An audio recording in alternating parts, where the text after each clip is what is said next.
And welcome back to Little Cuts, our weekly minisode where we dig into the things that we've been watching and playing recently. I'm Terry.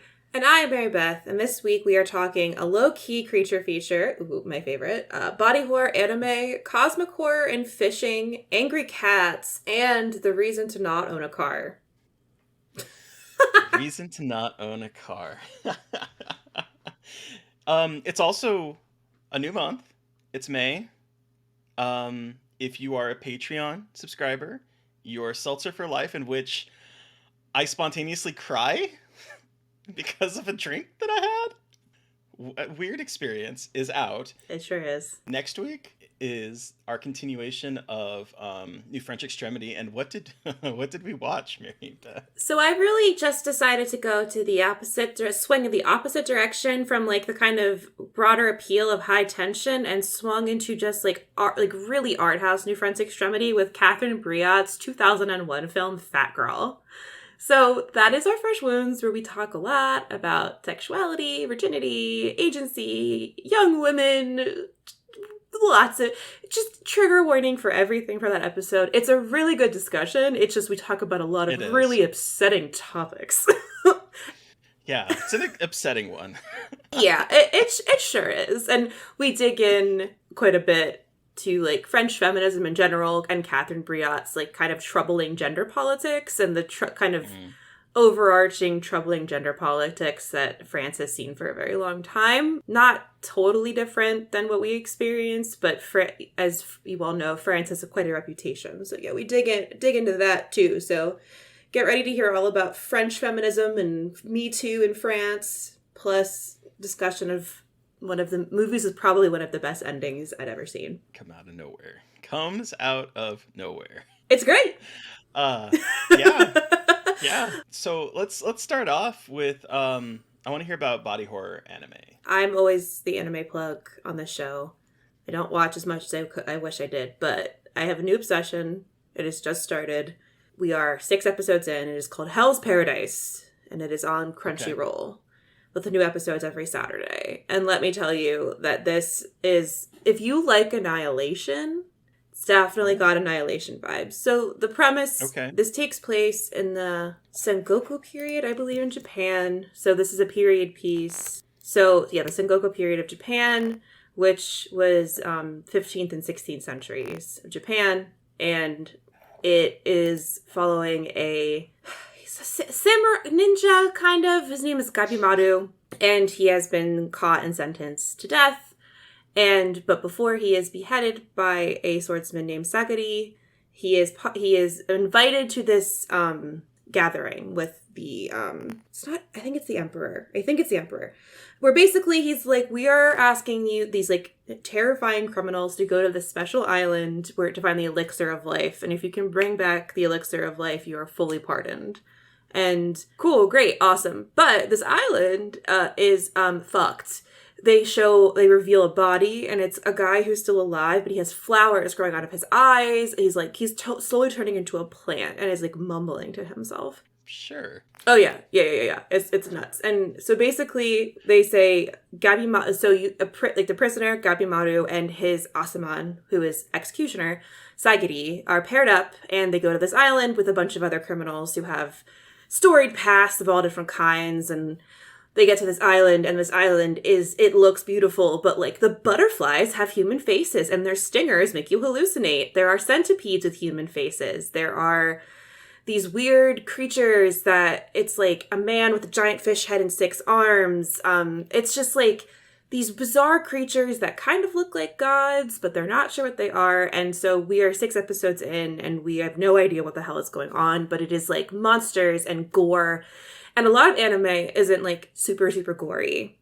There's also a lot of fighting, but this one is like people getting sliced open, terrible ways of dying, and it's like incredible. It's so beautiful. Like the animation style is absolutely gorgeous. It's from Mappa, who do a lot of like pretty well regarded anime series, but it's this like fascinating story with with all this body horror and these weird creatures. But then there's also like Gabimaru and Sagiri kind of like feeling each other out, and it's not really a love story between the two of them, but they like Gabimaru is trying to not be so hardened emotionally, and Sagiri wants to be more hardened emotionally. So they're kind of like feeding off of each other in this really interesting dynamic about like emotional links to violence.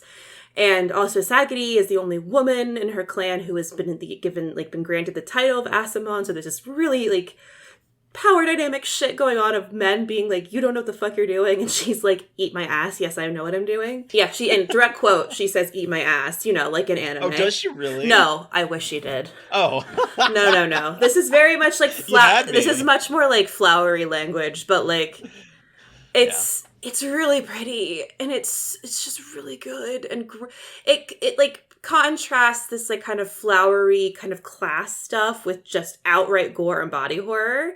So it's really good. I'm watching the subs, so there's 6 episodes of the subs out, but the dubs, there's 4 episodes out. And the dub is good. I prefer subs. But it's on Crunchyroll. It's really awesome. So if you like anime and you like horror anime and you like want more gore in your anime, definitely do this one. Gabi Maru like can like rip out people's throats, and they show him like ripping out people's throats with his bare hands. So gnarly. It's good. It's real good. I really need to try to get into anime. A lot of my friends like it. I just I don't know. I need to try it. I think people have a lot of preconceived notions about anime, and like, to their credit, some of those notions are correct. Like, it's definitely can be very horny and pervy, but there's also such good shit too. And like, you have to like wade through a lot of bad stuff. Or stuff that's not your taste. You have to find like the kind of taste you have, like the kind of like what you want to, like the kind you want to watch too. And like, yeah, I don't know. Anime is so cool.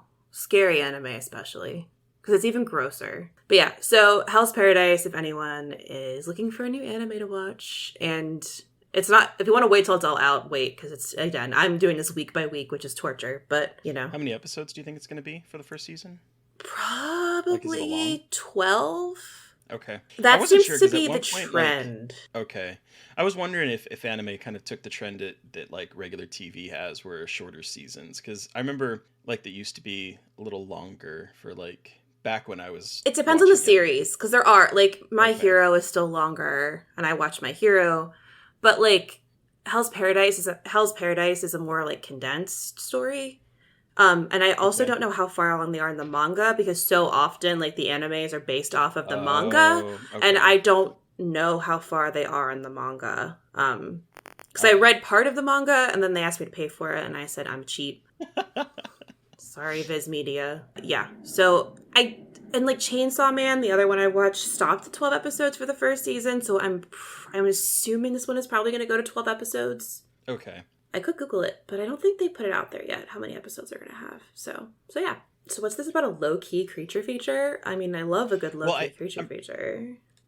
I'm pretty sure you've seen this one too, and I didn't watch it this week, but I forgot that it's out, and I wanted to like share it with people. I watched The Tank earlier. Oh yeah! Later last month. Yeah. And it's now out on VOD, and it is it's funny because like it's supposedly set in Oregon, but it is a New Zealand production through and through, and I don't think Oregon looks anything like where this place is at. Spoiler, I interviewed the director, and it is very much in New Zealand. Yeah. You can tell, but it very much is not It's Oregon. Absolutely filmed in New Zealand. They really don't try that hard to hide it. And you know what? No, they Respect. Don't. I don't know why they did it in the States and why they didn't just say New Zealand, but whatever. You know, I sometimes think like it's the kind of thing where Americans want to watch American shit. And so it's like you try to pretend to be it, you know, like Italian films back from like the 70s where the Italian directors would have like American names. They would have an alias for making American movies. They would cast some American actors. They would dub like it. So I think that's probably still the idea, but I don't know why, because it is absolutely not the United States, and it doesn't need to be. But it's a creature feature written and directed by Scott Walker, who I'm not very familiar with. It looks like he did a movie in 2013 called The Frozen Ground. Yeah, I've never seen it, but it's based on Robert Picton, who is this absolutely, I think it's Robert Picton. Name is Robert Hansen in the movie, but I don't know if that was a changed name. You know how they sometimes do. Yeah. Oh no, it is Robert Hansen. I'm so sorry. I got Robert Picton and Robert Hansen mixed up. But Robert Hansen basically kidnapped women and then brought them. He was in Alaska, would kidnap women and then like let them loose in nature and then hunt them. Jesus. And like he did it to, I think he did it to like I don't know if it was him who did it to a lot of Indigenous women, but like, yeah, this guy was fucked. So Scott Walker was like, yeah, this is a good movie idea. Anyway. But yeah, so the tank, it is, it's a creature feature, and it has like the effects work of Weta from what I remember. Yeah, Richard Taylor from Weta, who was like pretty big. Yeah, and so it has like, it's a small movie. It's set mostly in one location with the surrounding like countryside-ish. It has a relatively small cast, but it is about a man and his wife and daughter who ends up somehow inheriting an abandoned coastal property that he didn't know he had, and he goes there, and there's like this big water tank out back, and he opens it up, and somehow there is like Demogorgon meets salamander meets something else-ish type creature that's living in there, and it's basically kind of like a home invasion film of them dealing with this creature that is hunting them and people in the area. And it's very low-key. It's a little slow, I would say, in spots, but I think the creature design is really good, and I think it's good for what it's trying to do. I really enjoyed it. I did too. I was really excited about it because the trailer looked really good, and because like creature features can be so hit or miss, but Richard Taylor and the Weta team did it, so you knew it was going to be good. But it is, if anyone has seen The Hallow, the Irish film by Corin Hardy, it's got similar vibes, and there's not crazy neighbors, but there's a lot of them like cleaning up the house, learning about the guy's family trauma, and like. It's the atmosphere around it makes up for some of the slowness and picking up to the monster, because like they don't hide the fact like this is weird and like there's something just bizarre happening. So like the dread and the atmosphere they build up around it is really good, and then when you see them like start seeing the monster, it's awesome. And I spoke to Richard Taylor actually, who did the costume design, and that's a woman in that suit. There is a woman who's 4'10". Oh wow. Because they wanted to do it as a suit because they wanted to have, like, Scott Walker wanted more freedom in terms of, like, what they could do. And since there's a lot of water in this movie, that's not a spoiler, it's from a tank, they wanted more freedom. So they made a fucking silicone suit and put this woman in the suit, and she had no visibility, and this motherfucker is just, like, thrashing around in a suit. She was in a suit. That's amazing. Isn't the coolest thing ever?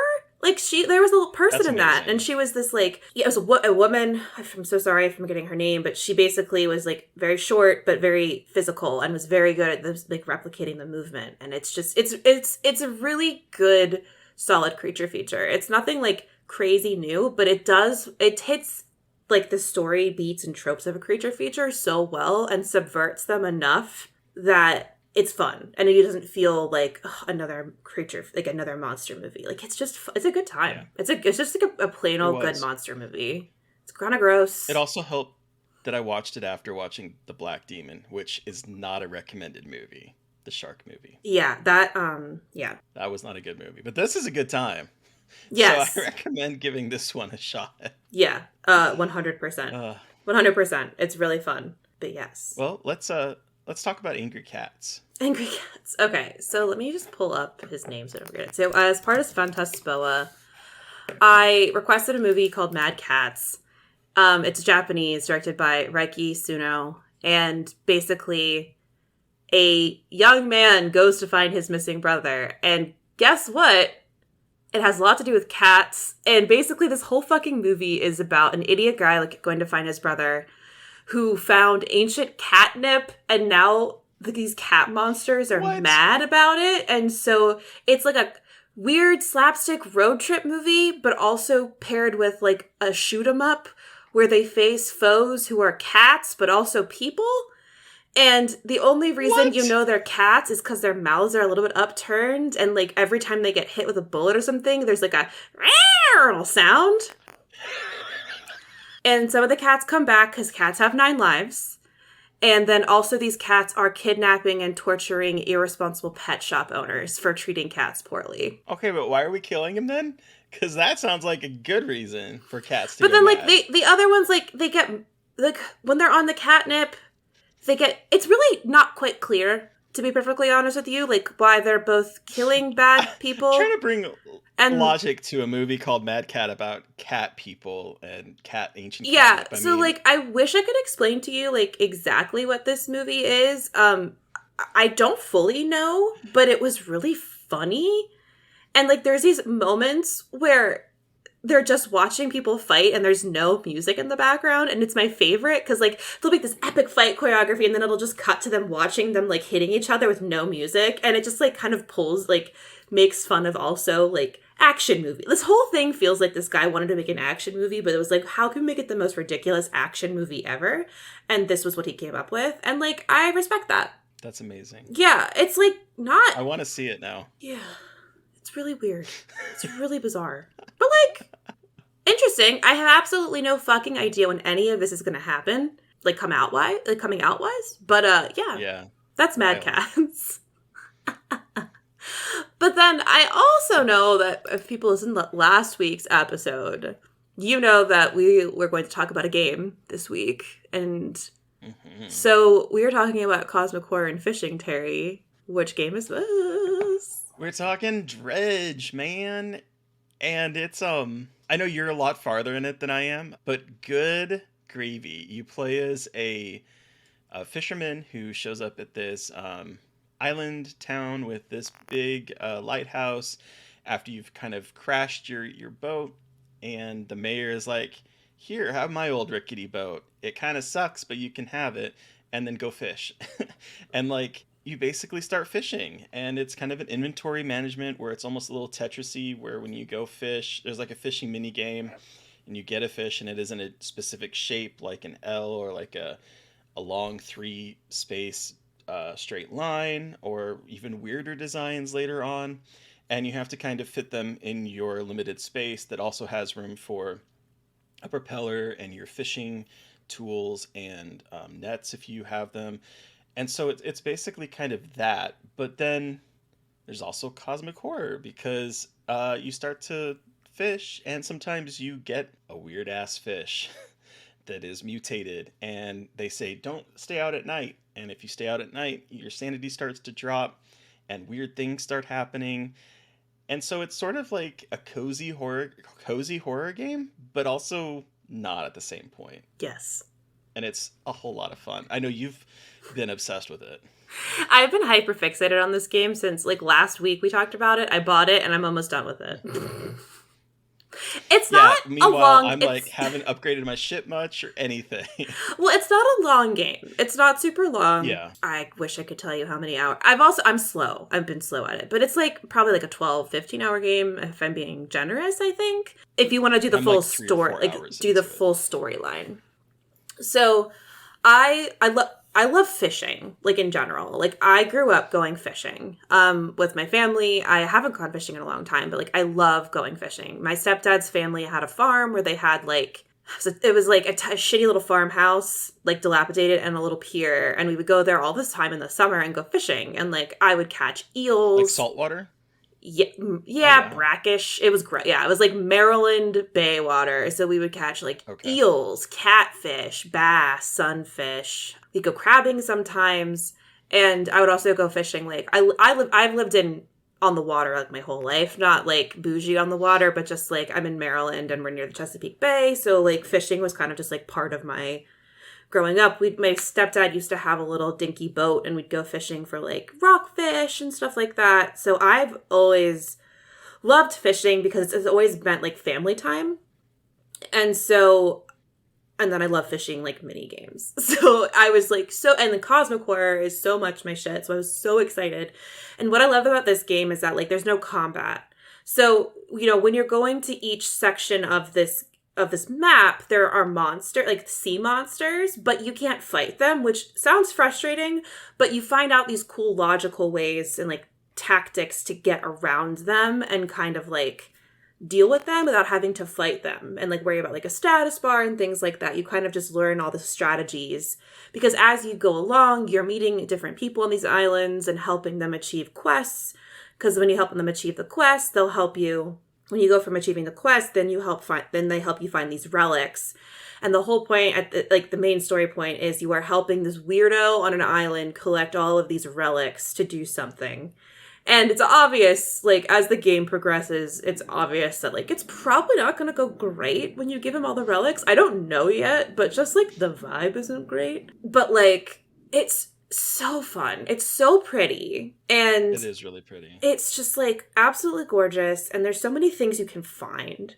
And there's, like, this encyclopedia of fish, and there's different section, like different different places where you can fish, and you have to have certain rods to be able to fish in those environments. And it's just like very much my kind of game, like a management game. It's like Stardew Valley with a little bit more plot, or way more plot. And I'm just like finding like all the upgrades and like playing Tetris in my inventory and organizing my inventory. And it's just so easy to zone out to. Like, I'm playing this game instead of going to bed at night, which is, like, how you know it's good. Yeah. I think I'm also just, like, trying to find something to like, do that's not work-related. So it's, like, it just, like, helps part of my brain.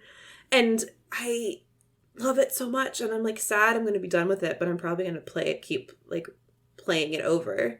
Because I think this is a game with a lot of, like, replayability because there's so much stuff to find on the map that isn't necessarily story-related. So, I'm playing it on my Switch. Yeah, and I'm playing it on my Steam Deck. Yeah. And my Steam Deck, for me, doesn't have the best battery life, and so I have like a timer for when I have to absolutely go to bed, because this is one of those, like, I was laying in bed last night as I was playing it, and I really had to go pee, but I was like, I need to go deliver these fish. And so I went to deliver the fish, and I was like, I can go one more round and go out looking for fish. And that went on for a good 20 minutes before I was like, okay, I really need to go pee. So there's that. But then, like, last night I also got to an area, like, I decided I'm going to branch out because I've been keeping around this very small little archipelago, not arpeggio, that's music. Archipelago. And I haven't really ventured too far out. And last night I ventured out to an area that I really had no place to be. I really should not have been yet, I don't think. And I got, like, attacked by these red fish that just kept slowing my ship down. Oh, yeah. Wait, where were you? Someplace? Devil's something? Oh, Devil's Spine. Like Island? Devil's Spine. Devil's Spine. You should not go there yet. I know I should not go. Yeah, that's the last... that's where I'm at right now. Time. Okay, that was the first time I died in the game, because the fish, I hit something, and when my engine was broken, wasn't doing so hot, and like then the fish came and started slowing me down, and then this big ass fish just came in. Yeah. You don't have you don't have any of the stuff. I should not have done that. Yeah, that's literally the final area you're supposed to go to after you have all of like the upgrades and like a lot of the abilities. Yep, I have no upgrades at all. Yeah, so you're gonna okay. My dinky starting ship. I haven't even upgraded my hull yet because I'm trying to find a specific piece. And I had looked online for a guide, and it recommended that there's some random merchant that shows up and it posts all these items. Like, okay, well, I'll go out to this one place to go find it, and that was a horrible decision, but it's a lot of fun. It's beautiful. I'm really enjoying it, even though I got killed by a giant fish. All right, and then finally, Mary Beth, you sent me a picture of you watching this opening scene. What is this reason to not own a car? So we watched Final Destination 2, which has scarred and shaped an entire generation. I know, listener of the show, Tony Kaufman, this is like his scarred for life moment is the opening of this film, which is absolutely fair. Yes, 100%. And I can see why, because this movie makes me not want to go in a car and not go to the dentist ever again. I'm already terrified of the dentist. And while nothing technically happens in the dentist office, it still gave me stress watching it with the dentist office. Also, perhaps the most unceremonious killing off of a legacy character I've seen I've seen Texas Chainsaw 2022, so perhaps that is the most unceremonious killing off of a legacy character. But before that atrocity was killing off Allie Larder. Oh, I thought you were gonna go with Alex, who is killed off screen Oh, from a falling brick. oh yeah, that I Falling was brick. that was pretty bad too. That was mostly just like I can almost forgive like an off-screen death in a way. I don't know why, but yeah. I just love that it was a falling brick. I know, like dude survived everything. Dude survived hiding in his cabin, kitty-proofing it from accidents, and then just is unceremoniously killed from a falling brick. Hilarious. Yep. This is my first time watching it, yeah. And Yeah. the acting is horrible, I'm so sorry to say, but it's a little cheese. But goddamn, the one that really got me, besides like, well, we have the opening like premonition scene, which is like going on forever with like it's so intense. Like I just wanted to see how they filmed that, because there's cars going everywhere, there's explosions everywhere, there's just like so much going on for this one. Yeah, they really fucking did. You can definitely tell they had big money for the kills in this, because the kills in this are like much bigger and like crazy, which overshadows the acting, because really like no one comes to Final Destination for acting. Like they're here for the crazy ass like Rue Goldberg machine death type situations here. And like, I mean, just from like the fucking, when her when like the main girl's car flips over and people's like hair and arms are sticking out of the windows as it's flipping over, and I'm just like, this is insanity. And I forgot for a second that she has a premonition first, because I was just like, wait, I'm so sorry, what is happening here? And that's what I had in the first one. Yeah, I literally was like, what just happened? And the other death that I really loved was when the kid gets squashed by the glass pane. It's so good. That is edited so well. Good. Like, disturbingly well. Yeah. Like, I rewound it a few times. It's like, that kill is so good. Like, it's obviously like a sack of blood in there when it's edited, but good lord, it doesn't look like it. It is edited so well. It's really edited incredibly well. And like preceding this is like a 5-minute long sequence at a dentist office, where of course they have all of like the red herrings of like the water leaking out of the aquarium and hitting the outlets, fish, pigeons smashing against the glass, the fake goldfish or blowfish falling in the kid's mouth, yeah, needles, like everything you could possibly do to like tease it out. Yeah, and I was just happening. like, what the fuck? And then they completely just like flatten him like a pancake. What I like about this movie is that it takes the first one and turns it into a dark comedy. Like, this movie is funny if you have a warped sense of humor. That's true. The ending scene where they like all of a sudden realize that the one kid was actually saved as well, and then he just explodes and his arm plops down, his arm hits the plate in front of his mom. Yes, and it ends on her screaming. I'm like, this movie is so dark comedy. It is. Everything is. It takes the splat stick nature and it just sort of like turns it into comedy gold. Like, I was cackling throughout most of this movie. I was too. I was like, and the airbag. And again, like, because the airbag is incredible, because like it's all just like so ridiculous, you can't help but laugh. You're like, come on. And like, it's just it's playful and it knows what it's doing, especially when it has like Tony Todd ripping out a corpse's nipple ring. And he's like talking like the devil. So, I mean, like, this movie, I am excited to see how this continues to progress, this series. And I mean, like, once again, downhill from here. We talked about this with, when we talked about the first Final Destination with, was that Cooper? Right? We talked about the original Final Destination with Cooper. We talked about, Coach. We talked about how, like, Final Destination has, like, shaped a generation in terms of fear. And this movie in particular, and, like, I always forget that this is the second one, not the first one, because I feel like this is the scene that everyone knows from Final Destination. Is like, the logs falling off the truck. And maybe that's, like, closer to my age group, but I feel like we all know that scene. I know it's from Final Destination, but it doesn't really connect I think at first that it's the sequel, not the first one. And it has, like, every time I drive past logs in the back of a truck, even though I just saw it, I always think of Final Destination. And, like, Steve will think of Final Destination. Like, every time I'm in a car with anybody, we always mention it. And it is, like, so steeped in our collective traumatized media consciousness. It's kind of incredible, honestly, to have that much of an impact on a generation's fear. Like, that's cool. I even, like, tweeted at one point where I took a picture. I was following behind a truck that had, like, I can't remember. I think they were like foam or plastic, like pipes, and it was just like a whole mess of them. And I was like, this is the kind of like the what is that company, like the uncorked version of Final Destination, because it was just like, I can't remember what they were, but it was like little plastic pipes as opposed to like. And it's in my head anytime I'm driving behind something. It's just like that's what I'm thinking. That's what I'm thinking of. Yeah, exactly. It's just it's truly incredible how it has shaped our entire consciousness. And I don't really know what to expect. Oh yeah, it was rugs. It was rugs. And I was like, oh my god. It was rugs. The uncorked version of Final Destination 2 is what I tweeted out. Why is there so much time between Final Destination movies? Like, the first one was 2000, this one was 2003. I feel like I guess they're kind of expensive to make. Yeah, I feel like a lot of things get rushed now, and I don't think that was necessarily the case. You know, you're right. I'm so used to everyone like, all right, we got to put out 45,000 movies per year.